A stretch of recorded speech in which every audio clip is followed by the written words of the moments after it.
Tonight we report on a man sentenced for raping a teenager and how a former Ephrata Tiger did raising money. What's happening in sports, Bob? Ephrata volleyball turns back top-ish and Moses Lake soccer picks up a road win at West Valley. Let's take a glance at our Weather Center forecast. As of now, we have mostly clear conditions. We'll expect changes in temperatures once again. I'm Cristina Sanchez and I'll have your extended forecast right after the break. I'm Alan Troop and we have all this and much more on iFIBER 1 News.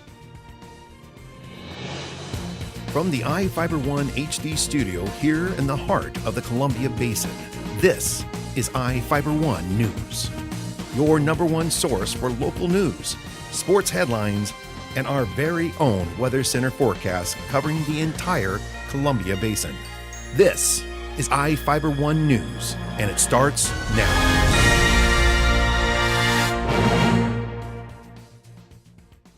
A Moses Lake man is serving a year in prison after raping a 14-year-old girl. Richard Ruff, a 29-year-old man, pleaded guilty in Grant County Superior Court to rape in the 3rd degree. Prosecutors initially charged Ruff with rape in the 2nd degree, but the charge was dropped as part of a plea agreement. He has 7 previous convictions and was sentenced under a special sex offender sentencing alternative, which leaves him serving a year. The victim reported her father told her to wait at Ruff's Canterbury Lane home for a ride on November 10th. When the victim arrived, Ruff escorted her to his bedroom. When they were in the room, Ruff smoked some methamphetamine before raping the victim. Crews continue to make progress on the renovation of downtown Soap Lake. Reporter Jeff Chu has the update. Construction workers are laying widened sidewalks, part of a nearly $2 million City of Soap Lake downtown renovation project. Work on the downtown project is expected to be completed in November. Old sidewalks were torn out along Main Avenue East and Division Street to make way for the new sidewalks, which will include curb bump outs at street corners and landscaping spaces. Once sidewalks are in, repaving of Main and Division can get underway. Sewer lines have already been replaced under both streets. The State Department of Transportation this week completed restriping of the State Route 17 stretch through Soap Lake, also known as Daisy Street. The restriping includes a left turn center lane and bicycle lanes. Soap Lake's Downtown Steering Committee is planning to landscape and install benches, bike racks, and other amenities once work is done. I'm Jeff Chu for iFIBER 1 News.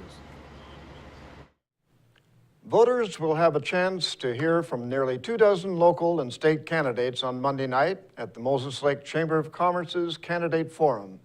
The forum begins at 6 p.m. and is scheduled to run until 8 p.m. at the Columbia Basin Technical Skills Center at 900 East Yonezawa Boulevard in Moses Lake.